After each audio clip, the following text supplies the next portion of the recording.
Mirë se vini në kanalin ton, mos harroni të bëni subscribe dhe të klikoni si përzieles për të marrë njoftimet më të reja. Faleminderit! Mjekët me urdhër të prerë në këto 8 raste nuk duhet të pini kafe. Ja, çfarë shkakton? Shqiptarët janë konsumatorë të mëdhenj të kafes dhe këtë e tregojnë të dhënat e importit të këtij produkti të çmuar. Ndërkohë të dhënat e Institutit të Statistikave tregojnë se një shqiptar tashmë konsumon mesatarisht 3.1 kg kafe në vit. Kafja zakonisht pihet në mëngjes dhe ky është një rregull i përgjithshëm dhe i pashkruar. Ka shumë konsumatorë të cilët e pinë kafen me stomakun bosh, gjë që sipas ekspertëve është një gabim i madh. Të dhënat shkencore tregojnë se pirja një filxhani kafeje me stomakun bosh i shkakton organizmit një dëm të konsiderueshëm. Kur stomaku është bosh, kafeja çliron acid hidroklorik që rrugton në të gjithë sistemin tretës. Ky acid është i papranueshëm dhe agresiv për stomakun. Kafeja është e rëndë për stomakun dhe shkakton vështirësi në tretje. Kur këto të fundit nuk treten dhe shpërbëhen siç duhet në sistemin tretës, i çelin në rrugën shumë problemeve të tjera shëndetësore. Këto probleme janë irritimi i mukozës në stomak, fryrje, inflamacion të zorrëve, madje edhe shtimi i qelizave të dëmshme të cilat gjenden në aparatin ton tretës. Nga ana tjetër, për të gjitha këto arsye, ekspertët ngulin këmbë që kafja nuk duhet pirë kurrësi me stomakun bosh. Ata thonë se ngrënia e mëngjesit është shumë e rëndësishme për njeriun dhe për organet e trupit. Për më tepër, ekspertët sugjerojnë se kafja në mëngjes me stomakun bosh rrit nivelet e kortizolit me shpejtësi. Më pas, organizmi ka nevojë për më shumë kohë që të kthehet në gjendje normale. Pirja e kafes përpara mëngjesit rrit nivelet e aciditetit në stomak duke shkaktuar jo vetëm fryrje, por shpesh edhe të vjella. Ekspertët thonë se periudha më e mirë për të pirë kafen është rreth 1 orë pas zgjimit. Gjatë kësaj kohe ju duhet të konsumoni ushqim të shëndetshëm dhe më pas t'i dorëzoheni kënaqësisë së kafes.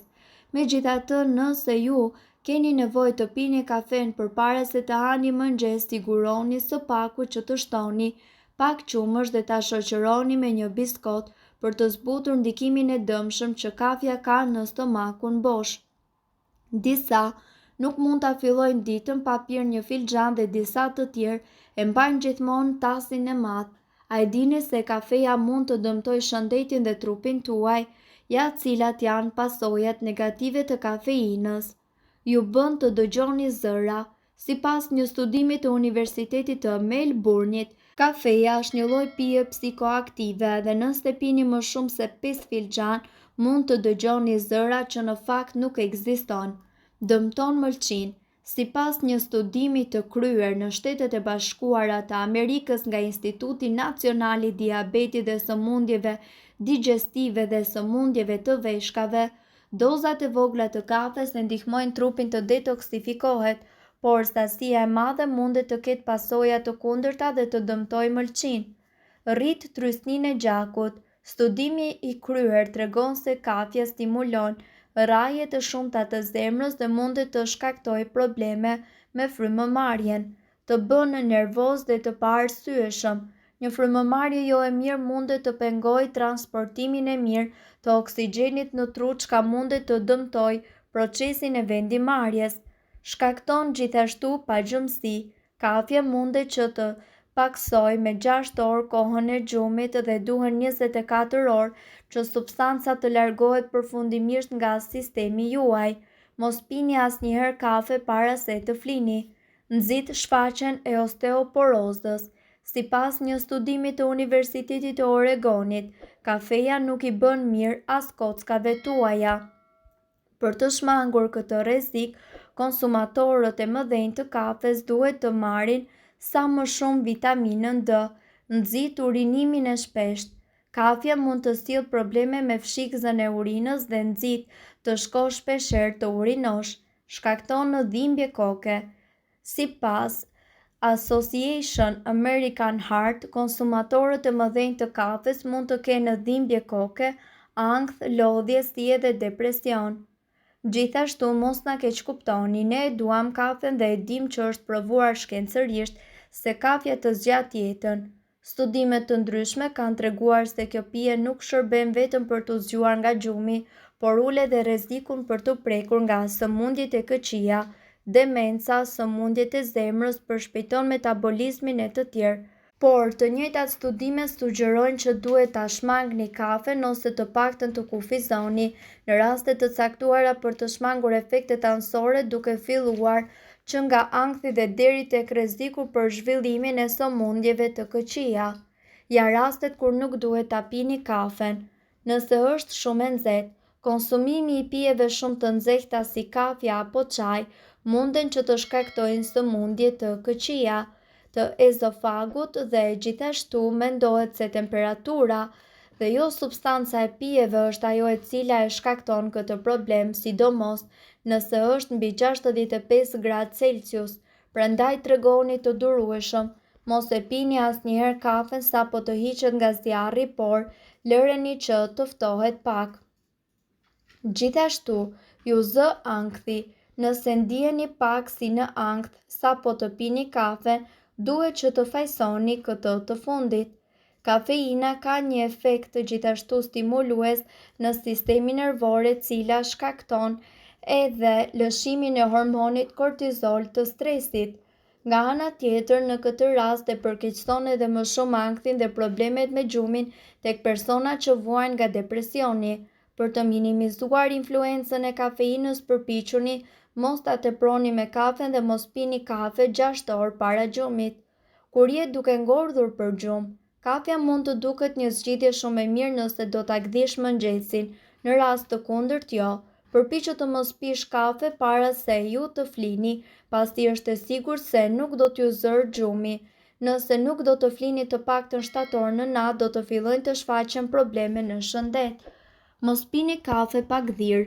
Konsumimi i kafes që pa gdhir nuk do t'ju shtojë as pak nivelet e energjisë. Kjo sepse në orët e para të zgjimit nivelet e kortizolit të stresit janë në kulmin e tyre dhe ju japin një rritje normale të energjisë. Prandaj shumë ekspertë bien dakord që kafen e parë të mëngjesit ju ta pini rreth orës 10 deri në orën 12 kur nivelet e kortizolit kanë filluar të bien.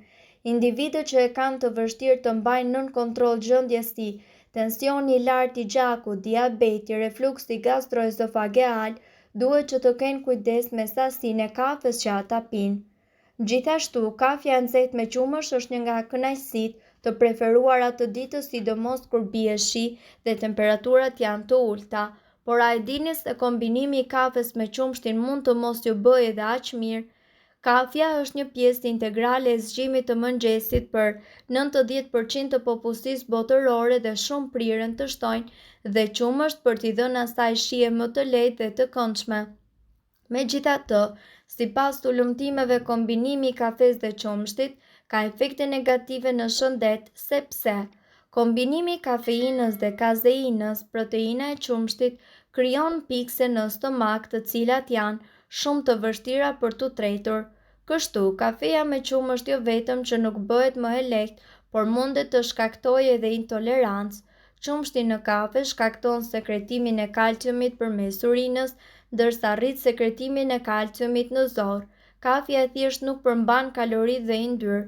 Kur kombinohet me qumësht, atëherë rritet edhe numri i kalorive dhe yndyrave të panevojshme që konsumojmë, veçanërisht kur ne pim kafe çdo ditë.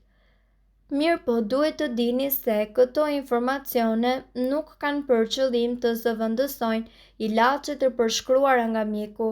Para se të përdorni këto receta të mjekësisë alternative, ne ju sugjerojmë që të këshilloheni më parë me mjekun tuaj. Nëse ndonjë prej këtyre përbërësve ju shkakton alergji, e mira është që të mos i përdorni këto receta të mjekësisë alternative. Nëse doni të dëgjoni video tona që ne postojmë çdo ditë, kliko subscribe. Ju ftojmë gjithashtu të bëni like në video tona nëse i keni dëgjuar dhe pëlqyer ato. Faleminderit që e pat videon ton. Shpërndajini këtë video në profilin tuaj në mënyrë që të informohen edhe shokët tuaj. Faleminderit!